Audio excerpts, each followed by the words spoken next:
Assalamualaikum warahmatullahi wabarakatuh.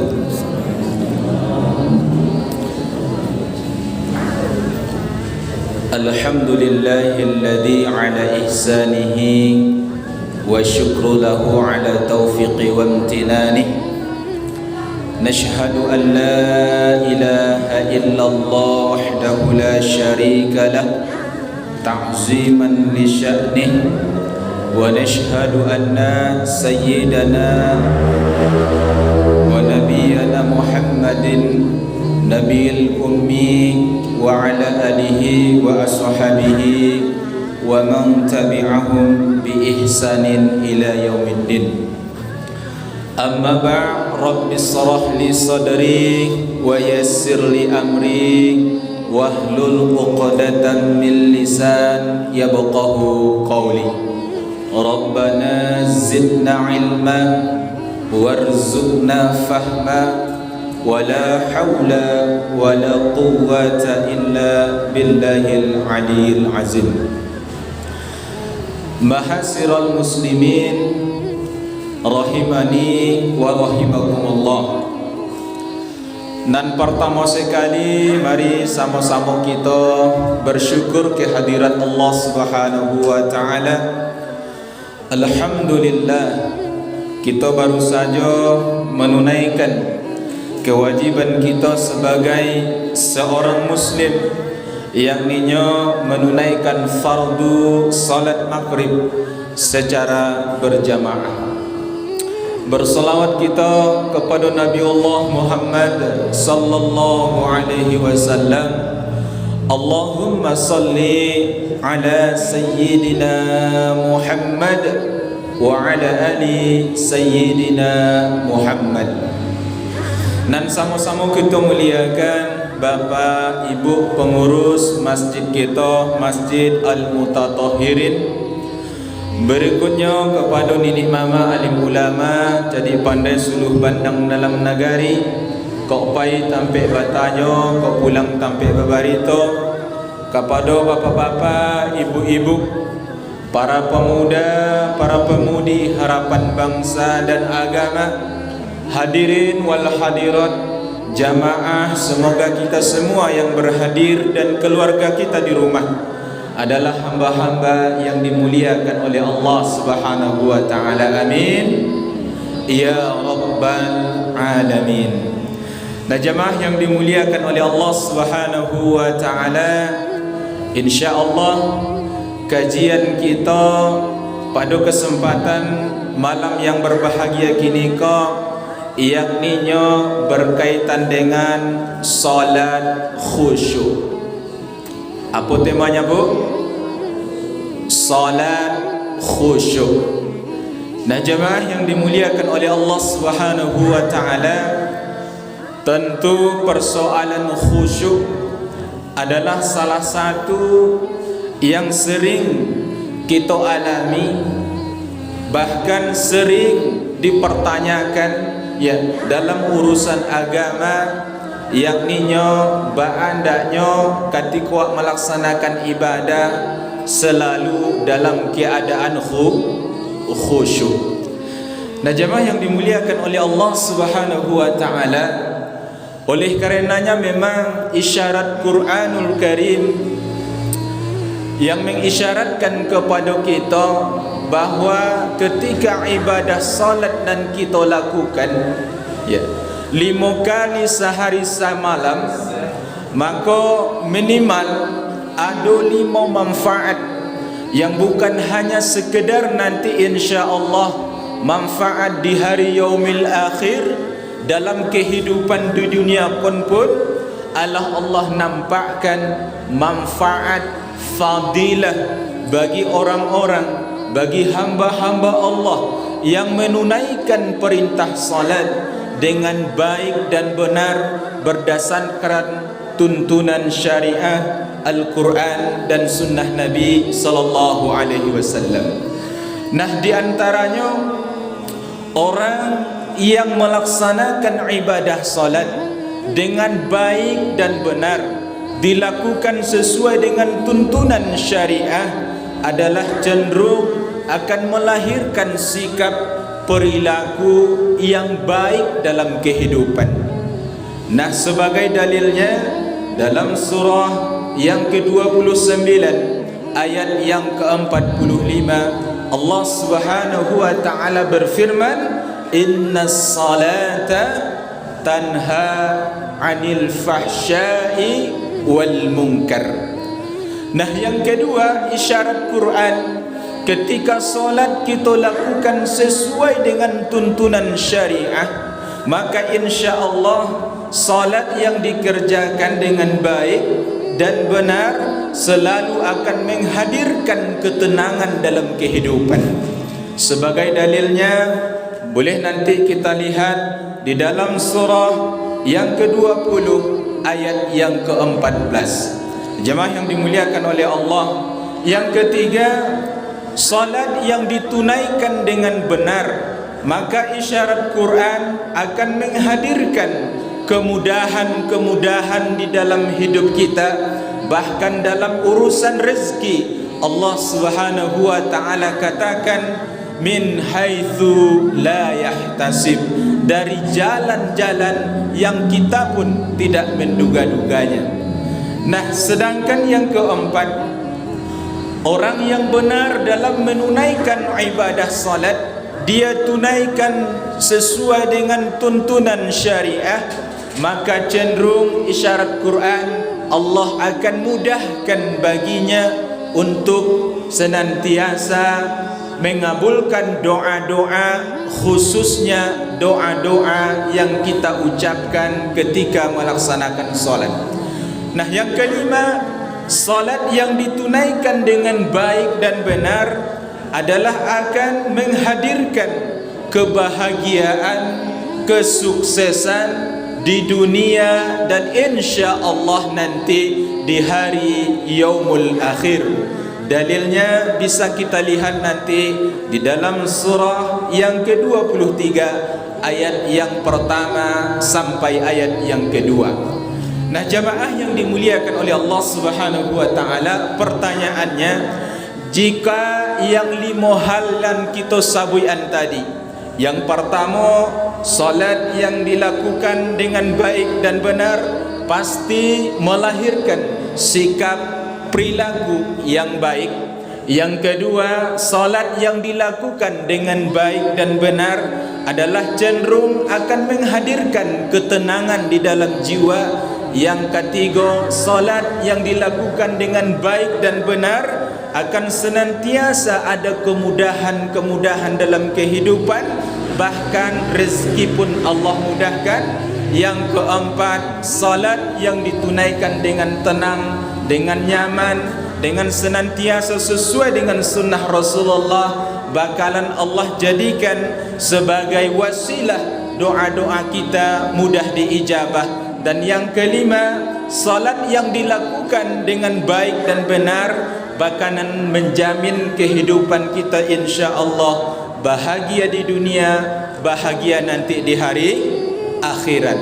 Nah, kalau 5 perkara ko aluna dole salah satu di antara 5 ko kita dapatkan dalam kehidupan, alah sekian puluh tahun nawa hidup, alah sekian puluh ribunya kita menunaikan salat di hadapan Allah, alunjo kita dapat salah satu, maka jamaah rahimakumullah, salah satu barangkali alasannya adalah salat nan kita tunaikan alun sesuai dengan Al-Quran dan Sunnah.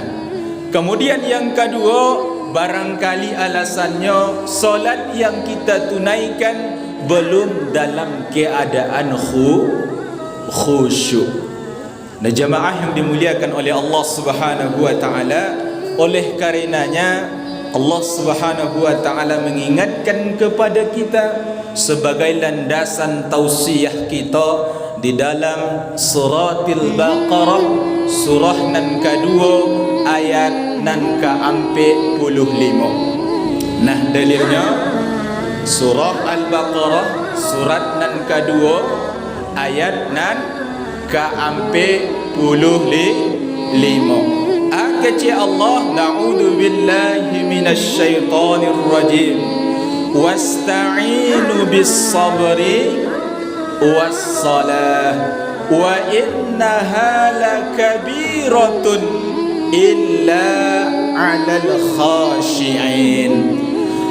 Kecil Allah, dan minta tolonglah dengan sabar dan salat.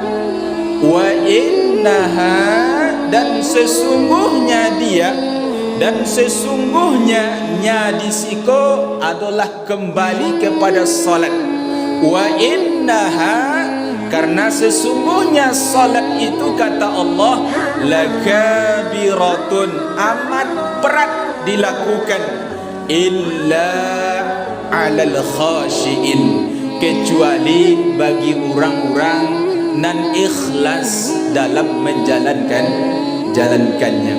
Jemaah yang dimuliakan oleh Allah Subhanahu wa taala, mari kita bawa kepada diri awak dulu. Apakah solat nan kita tunaikan? Lah salamu tuak menunaikan salat tuak timbang-timbang ba rasanya. Apakah wak menunaikan 5 kali sehari semalam kau masih terasa barik melakukannya? Berarti jawabannya kata Allah, wa innaha lakabiratun illa 'alal khashiin. Berarti salat nan kita tunaikan alun ikhlas le Bapak Ibu. Alun ikhlas. Karena isyaratnya salat tu barik bagi sia orang-orang nan indah ikhlas. Nah kebalikannya, salat murah ditunaikan, salat terasa senang wak menunaikannya, ibadah salat terasa mudah, tenang, tentram wak menunaikannya bila ketika wak menunaikannya dalam keadaan khusyuk. Nah jemaah yang dimuliakan oleh Allah, hamba bukan dalam arti menggurui Bapak Ibu jemaah rahimakumullah, akan tetapi itu adalah isyarat-isyarat Quran, karena memang khusyuk tak bisa dibalik, khusyuk tak bisa diwariskan, khusyuk tak bisa diraih dengan gelar titel akademik, gelar kehormatan, tak bisa. Walaupun Bapak Ibu jamaah rahimakumullah, kini kok kita banyak mencari ada pelatihan solat khusyuk. Pernah dengar tak? Pelatihan solat khusyuk itu hanya sekedar teori, tetapi yang sesungguhnya adalah khusyuk diraih oleh seorang hamba ketika di saat sebelum jauh-jauh menunaikan ibadah sudah betul-betul persiapkan, ada ikhtiar. Artinya khusyuk tu dicari, khusyuk tu diusahakan. Nah, diusahakan tidak serta-merta minta kepada Allah, walaupun ada doa minta supaya Allah jadikan hati yang khusyuk. Tetapi sebagai ikhtiar upaya kita isyarat Quran di ayat yang berikutnya dalam Al-Baqarah ayat yang ke-46-nya, lanjutan yang tadi, apa kata Allah SWT? Alladzina yazunnuna annahum mulaqu rabbihim wa annahum ilaihi raji'un. Yaitu kata Allah, orang-orang yang meyakini bahwa mereka akan berjumpa, mulaqu rabbihim, akan berjumpa, akan basuh, akan menghadap Tuhan mereka, ya, dan bahwa mereka akan kembali kepadanya. Bapak Ibu jamaah yang dimuliakan oleh Allah, di saat awak hendak menghadap Allah, menunaikan ibadah salat, nah, yakin tak kita akan benar-benar berhadapan dengan Allah? Yakin dah Pak? Ibu? Harus ya, harus yakin. Ikulah makna ihsan. Dah, hal pokok nan ketiga setelah iman, setelah Islam, iman, ihsan. Islam itu rukun Islam ada 5, iman ada rukun iman ada 6. Nah, ihsan an ta'budullah ka'annaka tara fa in lam takun tara fa innahu yaraka. Nah, setelah kita menunaikan Islam, iman, halan ketika yang mesti harus kita hadirkan ihsan. Ketika menyembah Allah, ka'annaka tarahu, seakan-akan engkau melihat menyaksikan Allah. Fa in lam takun tara, kalau tidak mampu menghadirkan tu seakan-akan melihat Allah, maka i'tikadkan di dalam hati, fa innahu yaraka, Allah melihat kita. Nah, jemaah yang dimuliakan oleh Allah, meyakini akan menghadap. Iko persoalan pertama Bapak Ibu jemaah rahimakumullah. Nah, dalam kehidupan sehari-hari, ketika kita umpamanya baniai berencana untuk menghadap, katakanlah mungkin ke kantor wali kota, menghadap Bapak wali kota. Nah, pertanyaannya, kira-kira apa persiapan awak sebelum menghadap Bapak wali kota? Ba kira-kira Bu? Pakaian rapi, segala sesuatunya wak siapkan. Kok ndak ada pakaian nan agak rancak cie di usahawan pulau pai kau. Bantuan ndak Bu? Membali baju yang agak rancak. Iko wak kabar tamu tu wali kota kok. Nah, itu baru kehidupan di dunia. Awak bertamu dengan masih makhluk yang secara kehidupan sosial kita dahuluan salangkah di tinggian saranting, dan orang yang berpangkat berjabatan lah saroman itu kita memuliakan, bahkan jauh-jauh hari mempersiapkan sabalun batamu. Nah, persoalannya, di saat kita hendak beribadah kepada Allah, menunaikan perintah salat, kita hendak bertamu, kita hendak bersuara, kita hendak menghadap kepada siang. Tidak hanya sekedar kepada pejabat, orang yang dimuliakan, akan tetapi zat yang maha segala-galanya, yakninya Allah subhanahu wa ta'ala. Maka semestinya sabalun kita menunaikan salat lah sewajarnya, bahkan wajib tanda kutip, kita harus jauh-jauh mempersiapkan diri. Nah, jemaah rahimakumullah, ternyata untuk meraih khusyuk tu bukan hanya sekedar ketika waklah tagak meluruskan pasang niat, upaya untuk khusyuk. Allahu Akbar, itulah kejauhan Bu, lah kejauhan. Banyak langkah-langkah nan kita lewati atau ikut isyarat Quran. Yang pertama, di dalam surah nan ke-7 ayat nan ke-31, Allah subhanahu wa ta'ala berfirman kepada kita, ya bani Adam, khudhu zinatakum inda kulla masjid.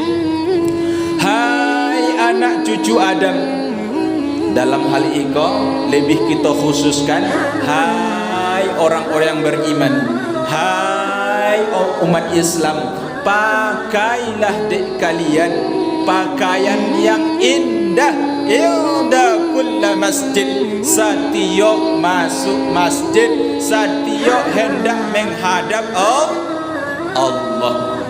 Bapak Ibu jamaah rahimakumullah, kini ambo bertanya ke ibu-ibu. Nah, biasa nan kita aman di rumah ada 2 tilakuang. cie tilakuang ko maha diagih de udah gua hargonyo maha nan cie lai di Bali pasa awanya yang ma dipakai de ibu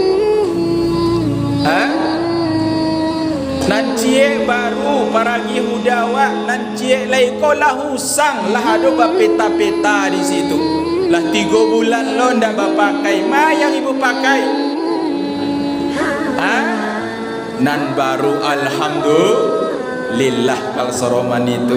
Tapi kalau sampai kini masuk rapi lipatannya di dalam lamari, maka iko adalah na'udzubillah thumma na'udzubillah. Jamaah yang dimuliakan oleh Allah, pakai pakaian yang indah, iko isyaratnya yang indah, yang bagus, bukan mahal. Dak mahal tu alun tantu indah lain. Dak alun tantu indah, tetapi isyarat Quran pakaian yang indah, pakaian yang menurut kita manan paling rancak itu nan dibawa salat menghadap Allah Subhanahu wa taala. Coba nanti bapak-bapak, ibu-ibu, dak kita buktikan, kita cari di lamaria waktu ma kira-kira pakaian ya yang indah menurut kita, yang rancak menurut pandangan kita, itu bawa solat, maka insya Allah bedaan sensasinya, bedaan ba'a Allah Subhanahu wa taala akan menanamkan rasa khusyuk di dalam hati awak. Nah, jemaah yang dimuliakan oleh Allah Subhanahu wa taala, persiapan dari segi pakaian. Layaknya kita tadi hendak menghadap Bapak Wali Kota, pakaian nan rancak di kaluan, bahkan agak-agak aposet sakete, dak agak-agak balipe stek lipeannya tu diusahawan baru tu digosok ba itu banawa hendak menghadap Wali Kota. Hendaknya mode itu pula ketika kita hendak menghadap Allah Subhanahu wa ta'ala. Jamaah yang dimuliakan oleh Allah Subhanahu wa ta'ala, itu yang pertama. Kemudian yang kedua, isyarat Quran persiapan kita untuk meraih khusyuk tu, lihat nanti dalam surah nan kalimo Al-Maidah ayat nan ke-6, ayat nan ke-6. Akece Allah, na'udzu billahi minasy syaithanir rajim. Ya ayyuhalladzina amanu idza qumtum ila shalah faghsilu wujuhakum wa aydiyakum ilal marafiq wamsahu bi ru'usikum wa arjulakum ilal ka'bain. Perintah untuk menyempurnakan wudu. Tadi pakaianlah disiapkan menghadap Sang Maha Segalanya, Rabbul Alamin. Pakai pakaian yang terindah, yang rancak, yang indah, itu yang dipakai. Persiapan nan kedua yakninya sempurnakan wudu. Jamaah rahimakumullah, itu sangat menentukan. Wudu ko sangat menentukan. Sampai-sampai ada seorang sahabat disuruh dek Nabi SAW mengulang wudunya 3 kali dan mengulang salatnya sampai 3 kali. Akecek Nabi, innallaha la yuqbalu salata masbulin. Allah, sesungguhnya Allah tidak bakalan menerima salat salah seorang yang pakaiannya di bawah mata kaki, tetapi masih koma. Dan memahami hadis ko tidak bisa secara tekstual, tidak bisa secara tekstual, karena di situ ilahnya pakaian di bawah mata kaki. Jamaah rahimakumullah, perlu pendalaman makna. Baako sahabatku diulang disuruh dek Nabi maulang wuduknya sampai 3 kali dan sekaligus mengulang salatnya sampai 3 kali.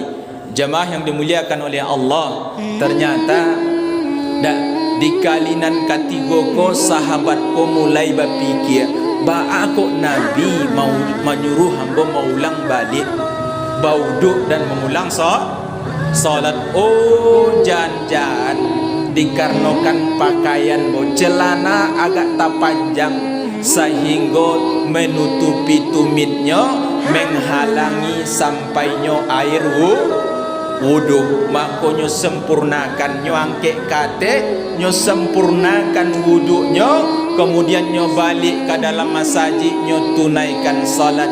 Lantas Nabi sebagai Rasulullah yang diagih mukjizat, Nabi mengetahui apakah salat sahabat tadi lah sah atau tidak. Itu perkara mukjizat tu. Nabi meyakini, Nabi mencari lah sah.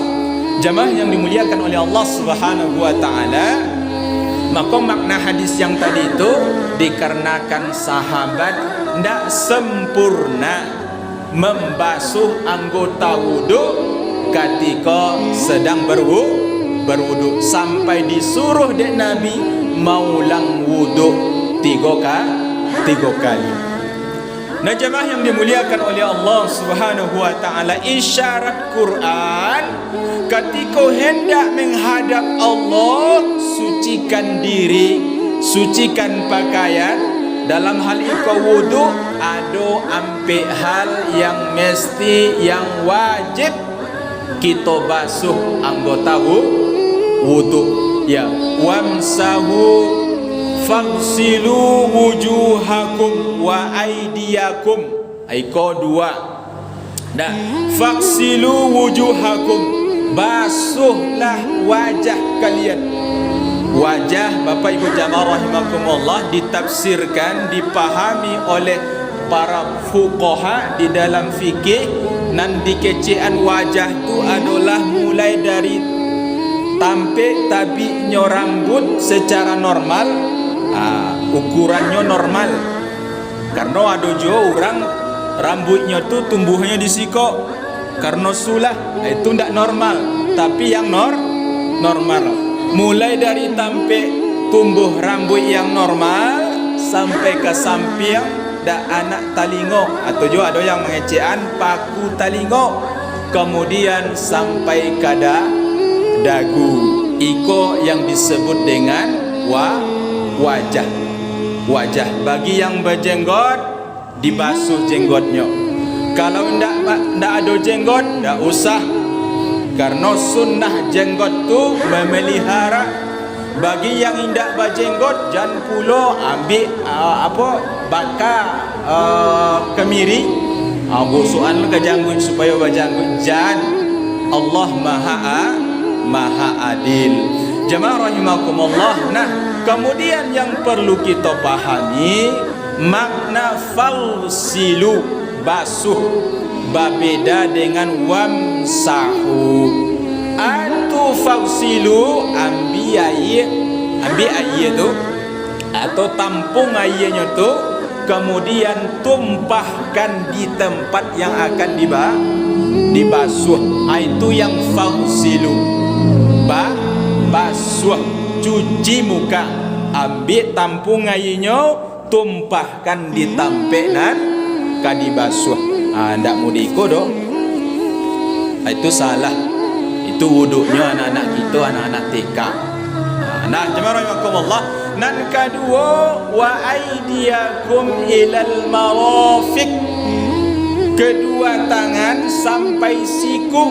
Iko Bapak Ibu jemaah rahimakumullah, banyak kita nan salah di siku dalam hal membasuh, dalam hal mencuci kedua tangan. Nah, isyarat Qur'annya ya ilal marafiq, ada huruf ila.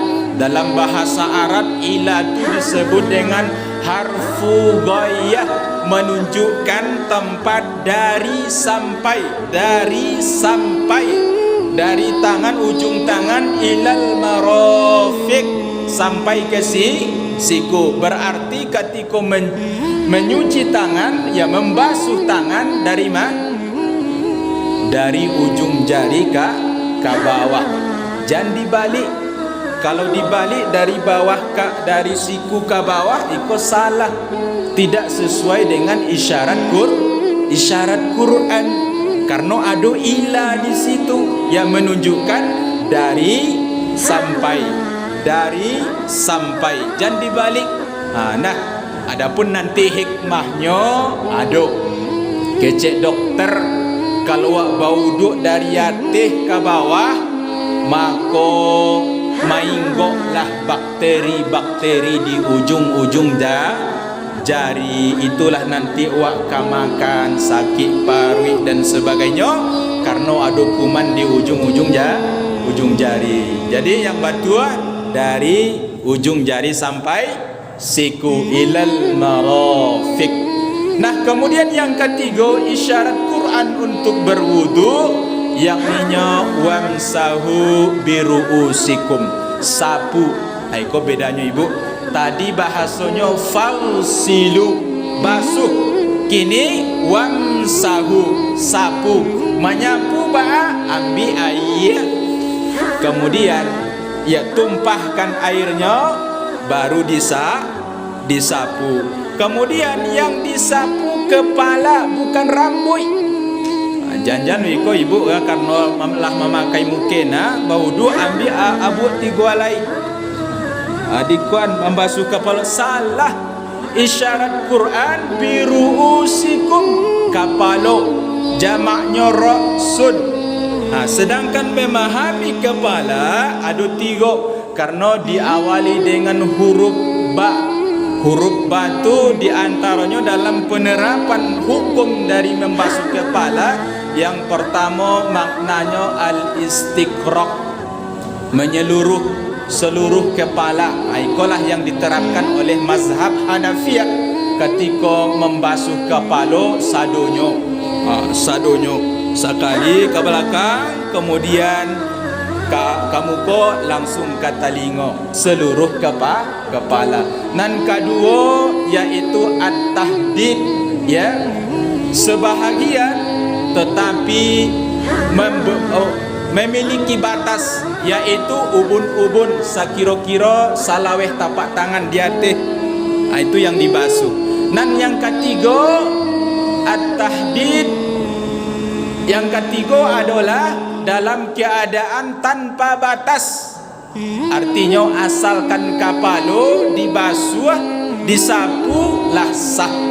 Apakah di samping kanan, kiri, di belakang atau di muka, bila kau diamalkan ketika nauzubillah, kalau sekiranya awak kecelakaan, di atas baperban, di samping kanan baperban, samping kiri baperban, lalu awak kabau dua, basuh sapu bagian belakang. Jamaah rahimakumullah, kata kuncinya yang disapu adalah kepala, bukan rambut. Iko kata kuncinya, bukan rambut. Ustaz, aku ndak rambut. Di sikolah letak keadilan Allah. Kalau sekiranya yang dibasuh rambut, orang yang botak, orang yang ndak berambut. Kan ada orang ndak berambut. Nah, di kampung Ambo ada tuh. Mulai dari ketek, memang tak berambutnya, licin kepalanya.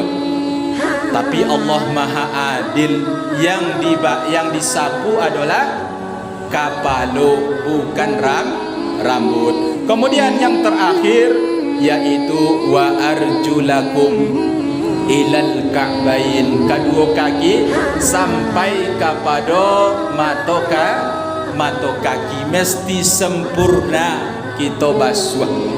Jangan asal keikose. Anak-anak MDA mau dua ndak iduian keran kaki celepek selesai, ndak sempurna. Bahkan disunnahkan ndak diselang-selingi jarinya dengan kelingking. Sunnahnya dengan kelingking. Ustaz, aku ndak dengan jempol gadang bana. Itulah adilnya Allah, diselang-selingi dengan kelingking. Jemaah rahimakumullah, sempurna wudu. Pertanyaannya, Ustaz, kami baca di buku fikih rukun wudu tu ada 6. Kok di ayat ada ampe jangan yang dua itu bid'ah ya Ustaz? Bukan bid'ah. Jemaah rahimakumullah. Nah, makanya dalam fikih kita temukan rukun wudu ada 6. Dari mana datang yang dua itu sementara dalam ayat yang dibasuh hanya ampe? Dan pertama niat kok diambil dari hadis Nabi. Apa kecek Nabi? Innamal a'malu binniyat. Amal tu dimulai dari niat. Wa innamal likulli imri'in ma nawa. Allah menilai, Allah mencari sesuai dengan niat awak. Bahkan para ulama merumuskan dalam kaedahnya la thawaba illa binniyah. Tak ada pahala kecuali ada niat. Contohnya duduk di masjid, duduk biasa. Kalau sekedar duduk biasa saja wak di dalam masjid tak dapat pahala. Tetapi kalau wak niatkan duduk di masjid, berdiam diri di masjid, nawaitu i'tikafan fil masjid, sengaja aku duduk i'tikaf di dalam masjid lillahi ta'ala, dapat fadilah i'tikaf. Aiko istimewanya niat. Jadi niat tu diambil dari hadis Nabi. Dan kedua yang tidak ada dalam Quran, tertib. Dari mana dapatnya tertib kau Ustaz? Di Quran tadi kan tak ada. Tertib kau berdasarkan ijtihad para ulama, karena urutannya, sistematikanya yang bakalan kita basuh lah ditetapkan di Allah dalam Al-Quran. Biwujuhikum wa aidiyakum wamsahu biruusikum wa arjulakum. Itu urutannya. Tak boleh saling dahuli. Pamonya didahuluan basuh kaki, baru muka, baru tangan. Tak boleh. Urutannya kecek saudara kita dari orang Jawa lah dari sononya lah ditetapkan di Allah Subhanahu wa taala. Bersih badan, bersih pakaian. Maka yang terakhir, wa innahum mulaku wa ilaihi turja'un. Kepadanya lah kita akan bakalan kembali. Artinya isyarat Quran untuk khusyuk tu, jadikan solat yang hendak kita tunaikan seakan-akan solat yang akan kita tunaikan tu adalah solat yang terakhir. Bapak Ibu jamaah rahimakumullah, andaikanlah diumumkan bahwa ibu, bahwa bapak siap solat isya kau nanti bakalan meninggal dunia. Itu umpamanya pengumumannya. Kira-kira anan akan kita lakukan. Pasti serius dalam beribadah. Maka isyarat Quran, bayangkan, jadikan seakan-akan salat yang hendak kita tunaikan adalah salat yang terakhir. Jamaah rahimakumullah, tentu sangat panjang kajian tentang salat khusyuk yang Allah isyaratkan di dalam Al-Quranul Karim dan melalui sunnah-sunnah baginda Rasulullah. Namun dikarenakan keterbatasan waktu, mudah-mudahan 3 hal yang telah kita sebutkan tadi mampu menghantarkan kita menjadi hamba-hamba Allah yang setiap kita menegakkan ibadah salat, Allah agih daknya kita ke khusyuk kan. Amin ya rabbal alamin. Terlebih dan kurang Bapak Ibu mohon dimaafkan. Billahi taufiq wal hidayah. Wassalamualaikum warahmatullahi wabarakatuh.